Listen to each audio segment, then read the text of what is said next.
Good morning students. Students आज हम लोग मिक्सअप टाइप के जो हमारे फंक्शंस हैं, मतलब हमारे ऐसे फंक्शंस जो कंपोजिट फंक्शंस हैं, मतलब जो हमारे फंक्शंस हमारे फार्मूलों से मैच नहीं करते हैं। जिन फंक्शंस के मैंने आपको डेरिवेटिव के फार्मूले बताए हैं, उन फंक्शंस से जो फंक्शंस मैच नहीं करते हैं तो हम उनका डेरिवेटिव कैसे फाइंड करेंगे, इसको हम स्टडी करेंगे। ओके, तो मान लिया कि हमारा फंक्शन है y is equal to sine की पावर 4x। इसका डेरिवेटिव हमें निकालना है, ठीक है। तो एक्चुअल में ये क्या लिखा है, ये लिखा हुआ है साइन x की होल पावर 4। तो हमने जो फार्मूला पढ़ा है, जो मैंने आपको फार्मूला बताया है, वो फार्मूला किसका बताया है? फार्मूला मैंने बताया है x की पावर n के डिफरेंशिएशन का। x की पावर n के डिफरेंशिएशन का फार्मूला मैंने बताया है कि अगर x की पावर n कहीं पे होगा तो उसका डेरिवेटिव होता है n x की पावर n माइनस 1। लेकिन बच्चों यहाँ पर क्या है, यहाँ x की पावर n थोड़ी है, यहाँ तो sin x की पावर n टाइप का है। यहाँ पर जो हमारा क्वेश्चन है ये डिक्टो x की पावर n टाइप का तो है नहीं, मतलब डिक्टो x की पावर n तो है नहीं, ये तो sin x की पावर n टाइप का है।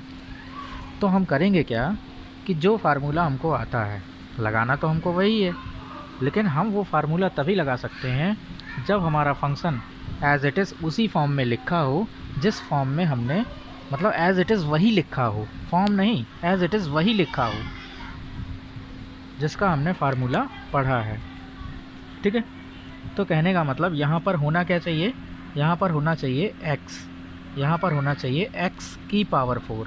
अगर x की पावर 4 होता तो ये डिफ्रेंशिएट हो जाता, क्योंकि तब इसमें x की पावर n वाला फार्मूला लग जाता। लेकिन यहाँ पर क्या है, sin x की पावर 4 है, तो कहने का मतलब होना चाहिए था x की पावर 4, लेकिन हो गया sin x की पावर 4। तो इसमें डिस्टर्बिंग वाला एलिमेंट कौन सा है, sin x ही तो है भाई। sin x के प्लेस में क्या होना चाहिए, sin x के प्लेस में सिंपली x होना चाहिए।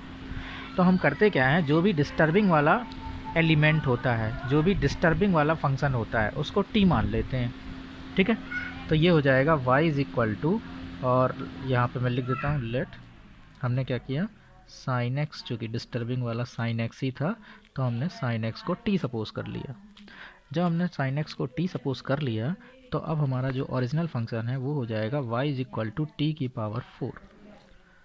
अब देखो, जैसे x की पावर 4 होता है ना, अगर x की पावर 4 हो तो इसका डिफरेंशिएशन क्या हो जाएगा, 4x क्यूब हो जाएगा भाई। इसका डिफरेंशिएशन x के रिस्पेक्ट में क्या हो जाएगा, 4x क्यूब। अंडरस्टैंड? तो इसी टाइप से t की पावर 4 का डिफरेंशिएशन भी हो जाएगा, क्योंकि जैसे x की पावर 4 होता है वैसे ही t की पावर 4 है, ठीक है। तो अब हम क्या करेंगे, दोनों साइड में डिफरेंशिएशन कर देंगे विद रिस्पेक्ट टू x। तो यहाँ लेफ्ट साइड में y का डिफरेंशिएशन तो 1 होगा, बट चूँकि x के रिस्पेक्ट में कर रहे हैं तो इसलिए dy बाई dx हो जाएगा। राइट साइड में क्या होगा, t की पावर 4 का डिफरेंशिएशन हो जाएगा 4t क्यूब, और x के रिस्पेक्ट में कर रहे हैं इसलिए dt अपॉन dx हो जाएगा, ठीक है। सो ये हो जाएगा dy upon dx is equal to, t की वैल्यू पुट कर दो, तो 4t हमने किसको अज्यूम किया था, sin x को, तो जहाँ जहाँ t है वहाँ हमें रख देना है sin x। तो ये हो जाएगा 4 sin x का whole cube into d by d x of t के प्लेस में sin x, क्योंकि dt अपॉन dx है ना, d by d x of t, तो t के प्लेस में हमने यहाँ पर क्या किया, sin x पुट कर दिया। तो ये हमारा आ जाएगा 4 sin x का होल क्यूब, और इन टू में ये क्या है, साइन एक्स भाई, d by d x of sine x, मतलब साइन एक्स का derivative with respect to x. तो साइन एक्स का derivative with respect to x होता है कॉस एक्स। तो ये हमारा फाइनली आंसर हो गया। अंडरस्टैंड? तो इस टाइप से हम जो हमारे कंपोजिट फंक्शन होंगे, कंपोजिट फंक्शन का सेंस कि जो फार्मूले हमने याद किए हैं उन फार्मूलों से अगर हमारा फंक्शन मैच नहीं कर रहा होगा तो हम उसको उसी फार्मूले जैसा बनाएंगे जो हमको याद है, और उसके जैसा बनाने के लिए हमें कुछ सब्स्टिट्यूशन करना पड़ेगा, किसी चीज़ को टी अज्यूम करना पड़ेगा, तभी हमारा उसके जैसा फार्मूला बन पाएगा जो मैंने आपको याद करवाए थे, और तभी हम उसको डिफ्रेंशिएट कर पाएंगे। अंडरस्टैंड। एक और एग्जांपल देखते हैं। जैसे मान लिया हमारा फंक्शन है y is equal to e की पावर रूट ऑफ 10x, ये हमारा फंक्शन है, इसको हमें डिफ्रेंशिएट करना है। ठीक है, तो सबसे पहले तो ये देखो कि ये जो आपका फंक्शन है ये कुछ तो किसी फार्मूले से मैच कर रहा होगा। तो देखिए ये आपका e की पावर x वाले फार्मूले से मैच कर रहा है, क्योंकि ये एक्सपोनेंशियल फंक्शन है ना, e की पावर समथिंग के फॉर्म में लिखा हुआ है। तो e की पावर समथिंग के फॉर्म वाले जो फंक्शन है उनको हम एक्सपोनेंशियल फंक्शन बोलते हैं। तो ये e की पावर रूट 10x, तो ये किस फार्मूले से मैच कर रहा है? e की पावर x वाले फंक्शन से मैच कर रहा है। तो e की पावर x का डेरिवेटिव तो हमें पता है e की पावर x ही होता है।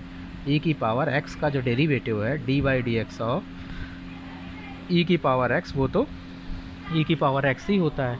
लेकिन बच्चों यहाँ पर e की पावर x तो है नहीं, कहने का मतलब यहाँ तो e की पावर रूट 10x है। तो होना क्या चाहिए? होना चाहिए e की पावर x, लेकिन यहाँ पर क्या है? e की पावर रूट 10x। तो डिस्टर्बिंग वाला यहाँ पर क्या है? रूट 10x है ना। तो आप क्या करो, लेट कर लो रूट 10x को हमने t मान लिया।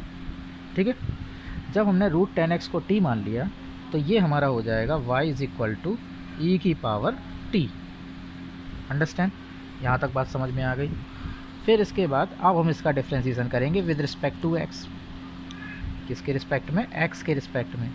लेकिन एक चीज़ मैं आपको और बता दूं, बच्चे इसमें कंफ्यूज होते हैं कि अगर हमारा फंक्शन x का ही फंक्शन है और हम डिफ्रेंशिएशन भी x के रिस्पेक्ट में कर रहे हैं, जैसे फॉर एग्ज़ाम्पल मान लिया हमारा फंक्शन है sin x और हमें sin x का डिफ्रेंशिएशन करना है विद रिस्पेक्ट टू x, तो इसका डिफ्रेंशिएशन आ जाएगा cos x। फिर से सुनो, sin x का डिफ्रेंशिएशन हमें करना है विद रिस्पेक्ट टू x, तो इसका डिफ्रेंशिएशन आ जाएगा cos x। लेकिन अगर हमारा फंक्शन है किसी दूसरे वेरिएबल में, जैसे sin y, हमारा फंक्शन है y का, लेकिन अब की बार हमें इसको फिर से x के रिस्पेक्ट में डिफ्रेंशिएट करना है, तो sin y का differentiation with respect to x, sin y का तो cos y हो जाएगा, लेकिन हम x के रिस्पेक्ट में कर रहे हैं, फंक्शन तो y का है, इसलिए dy बाई dx भी आएगा। अंडरस्टैंड। इसमें भी आता है भाई sin x का डिफ्रेंशिएशन जब हमने x के ही रिस्पेक्ट में किया तो यहाँ पर एक्चुअल में dx अपॉन dx आया। अब चूँकि dx अपॉन dx की वैल्यू 1 होती है, हम इसलिए इसको राइट नहीं करते। लेकिन किसी अनदर वेरिएबल का फंक्शन है और डिफ्रेंशिएशन किसी अनदर वेरिएबल के रिस्पेक्ट में कर रहे हो, तब तो उसमें dy बाई dx या जो भी है उसको हमें राइट करना ही पड़ेगा। जैसे मान लिया कि हमारे पास फंक्शन है 10w, ठीक है, w का फंक्शन है और हमें इसको डिफ्रेंशिएट करना है विद रिस्पेक्ट टू x, तो 10w का डिफ्रेंशिएशन हो जाएगा sec स्क्वायर w। अब चूँकि x के रिस्पेक्ट में कर रहे हैं, फंक्शन तो w का है, तो इसलिए dw अपॉन dx भी आएगा। तो ये होता है जब हमारा फंक्शन किसी दूसरे वेरिएबल का हो ना, तो उसमें साथ में d of that variable upon dx भी आता है। ठीक है, तो चूँकि यहाँ हमें y का डिफ्रेंशिएशन करना है विद रिस्पेक्ट टू x, तो जैसे x का डिफ्रेंशिएशन x के रिस्पेक्ट में 1 होता है, इसलिए y का डिफ्रेंशिएशन x के रिस्पेक्ट में क्या होगा? तो पहले तो 1 आएगा। अब चूँकि y जो वेरिएबल है y है और x के रिस्पेक्ट में हम डिफ्रेंशिएशन कर रहे हैं, तो इसलिए dy बाई dx भी आएगा। ये बात होती है। तो y का differentiation 1 into dy by dx भी आएगा। क्यों आएगा? आपको समझ में आ गया होगा, क्योंकि हमारा फंक्शन है y का और हम डिफ्रेंशिएशन कर रहे हैं x के रिस्पेक्ट में, इसलिए ऐसा होगा। इधर आ जाओ राइट साइड में, e की पावर x का डिफ्रेंशिएशन क्या होता है? e की पावर x ही होता है, लेकिन वो तब होता है जब हम x के ही रिस्पेक्ट में करते हैं। यहाँ पर हमें क्या करना है? e की पावर t का डिफ्रेंशिएशन करना है विद रिस्पेक्ट टू x, तो e की पावर t का डिफ्रेंशिएशन e की पावर t ही होगा। अब चूँकि ये फंक्शन तो t का है, डिफ्रेंशिएशन हमें x के रिस्पेक्ट में करना है, इसलिए dt अपॉन dx भी आएगा। ठीक है, तो फाइनली तो हमें dy बाई dx ही निकालना है, क्योंकि हमारा फंक्शन था y और हमें y को x के रिस्पेक्ट में डिफ्रेंशिएट करना है, मतलब हमें dy बाई dx की वैल्यू ही निकालनी है। तो ये dy बाई dx की ही हमारी वैल्यू आ रही है। ठीक है, तो e की पावर t जो हमने सपोज किया था उसको पुट कर दो, तो t हमने माना था अंडर रूट 10x को। फिर इसके बाद dy बाई dx ऑफ, अब t की प्लेस में यहाँ पर ये dy by dx of t मतलब dt अपॉन dx है ना, तो यहाँ पर भी तो हमें t पुट करना पड़ेगा। तो यहाँ पर हम जब t पुट करेंगे तो t क्या है? Root 10x। अब हमें इसको भी डिफ्रेंशिएट करना पड़ेगा, इसको भी तो हमको डिफ्रेंशिएट करना पड़ेगा कि नहीं। तो अब इसको अगर हमें डिफ्रेंशिएट करना है, किसको, रूट 10x को, तो अगर हमें रूट 10x को डिफ्रेंशिएट करना है तो सबसे पहले हमें पहचानना होगा कि जो रूट 10x है वो किस टाइप से है। अंडरस्टैंड भाई, हमें क्या करना है, रूट 10x, ये आ गया हमारा e की power root 10x and dy dx of root 10x। इसकी वैल्यू अब हमें निकालनी पड़ेगी ना अलग से। तो आप ऐसा करो, इस रूट 10x को कुछ मान लो, मतलब अब आपको क्या करना है, इसकी वैल्यू अलग से निकालनी है, क्योंकि जब इसकी वैल्यू आ जाएगी तो हम यहाँ पुट कर देंगे तो हमारा फाइनल आंसर आ जाएगा, है ना। तो हमें क्या करना है, हम सपोज़ कर लेते हैं कि जो हमारा रूट 10x है उसको हमने कुछ मान लिया u, उसको हमने क्या सपोज़ कर लिया, उसको हमने सपोज़ कर लिया u, रूट 10x को हमने u मान लिया। तो अब हमें क्या करना है, d, इसको हमने u माना है तो du अपॉन dx और निकालना है, वो हम यहाँ पुट करेंगे, तब हमारी फाइनली dy बाई dx की वैल्यू आएगी, क्योंकि ये dy बाई dx चल रहा है ना हमारा। तो dy बाई dx किसके इक्वल है, इज इक्वल टू e की power root 10x into this. तो इसकी वैल्यू अभी हमें निकालना बाकी है, अभी हमको dy by dx of root 10x अभी हमें निकालना पड़ेगा, अभी हमें नहीं मालूम।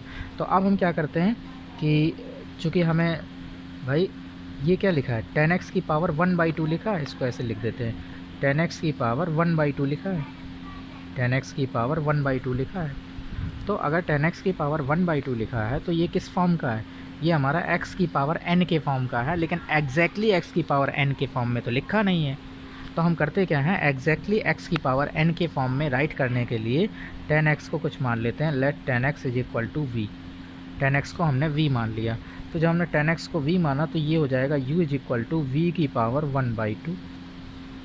सो अब x के रिस्पेक्ट में डिफ्रेंशिएट करो तो ये होगा du अपॉन dx, क्या होगा, du upon dx is equal to, क्योंकि u का तो 1 हो जाएगा लेकिन x के रिस्पेक्ट में कर रहे हैं ना, तो du अपॉन dx भी आएगा। और यहाँ पर क्या होगा, x की पावर n का डिफ्रेंशिएशन क्या होता है, तो v की पावर n का क्या हो जाएगा, n, x की पावर n माइनस 1, तो v की पावर हाफ माइनस 1। सो ये आ जाएगा, ये आपका आ जाएगा du upon dx is equal to 1/2 और नीचे रूट v, क्योंकि v की पावर माइनस हाफ आएगा, उसको नीचे ले आएंगे तो v की पावर प्लस हाफ, और v की पावर प्लस हाफ को हम रूट v भी लिख सकते हैं, ठीक है। सो ये हो गया 1/, हाँ एक चीज़ और, इंटू dv अपॉन dx, क्योंकि v का फंक्शन है हमारा और x के रिस्पेक्ट में हम डिफ्रेंशिएशन कर रहे हैं, ठीक है। तो ये 1/2 रूट v, तो 2 रूट v की वैल्यू पुट कर दो, तो v हमने किसको माना था, 10x को, तो ये हो जाएगा 2 root 10x into dv upon dx, तो dy by dx of v, v हमने किसको सपोज किया था, 10x को। तो ये हमारा आ गया, ठीक है। अब एक स्टेप हमको और करना पड़ेगा फाइनल आंसर में पहुंचने के लिए, वो स्टेप क्या होगा कि du upon dx is equal to, जहाँ जहाँ ये आया ना हमारा 1/2 root 10x into d by d x of 10x, तो वो क्या होता है, सेक स्क्वायर x।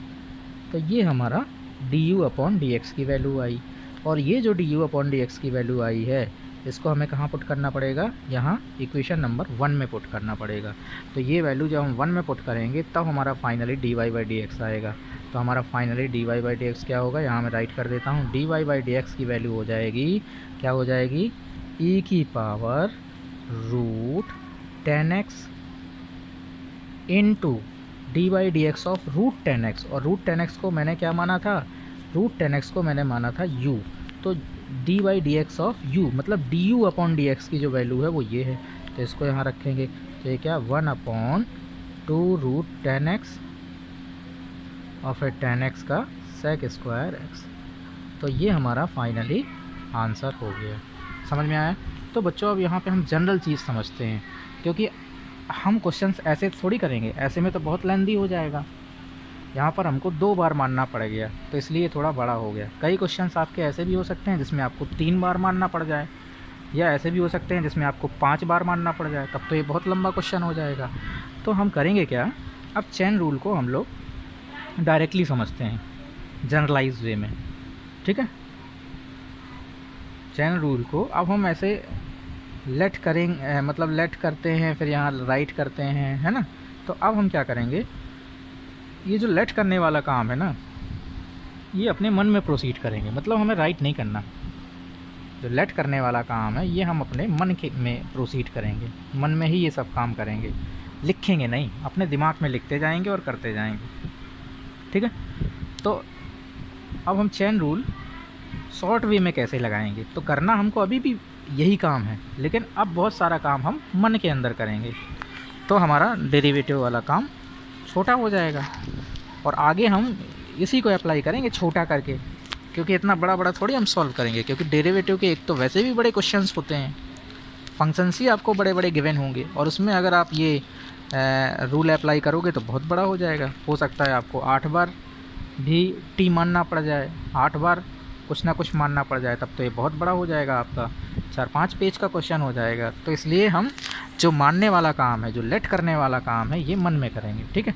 तो इसमें होता क्या है, आप यहाँ पर देखिए ज़रा, जो हमारा फंक्शन था e की पावर √10x था, तो पहले हमने क्या किया, चूँकि हमें फार्मूला e की पावर x का आता है, तो हमने e की पावर x बनाने के लिए, e की पावर x डिक्टू बनाने के लिए √x को t मान लिया, √10x को t मान लिया, यही तो किया था।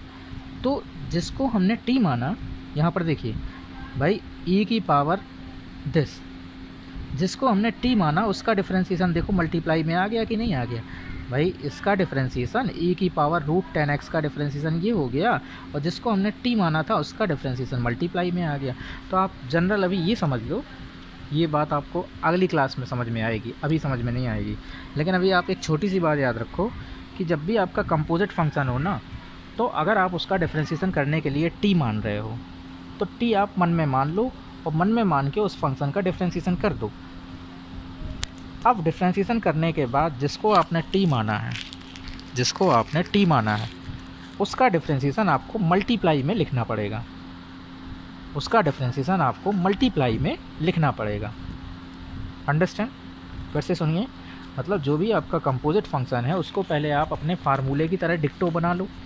तो फार्मूले की तरह डिक्टो बनाने के लिए आप किसी न किसी को t मानोगे, तो जिसको भी आप t मान रहे हो, t के अंदाज में उस फंक्शन का डिफ्रेंसीसन कर दो, फिर इसके बाद इनटू जिसको आपने t माना था उसका डेरिवेटिव आपको ज़रूर मल्टीप्लाई में लिखना है।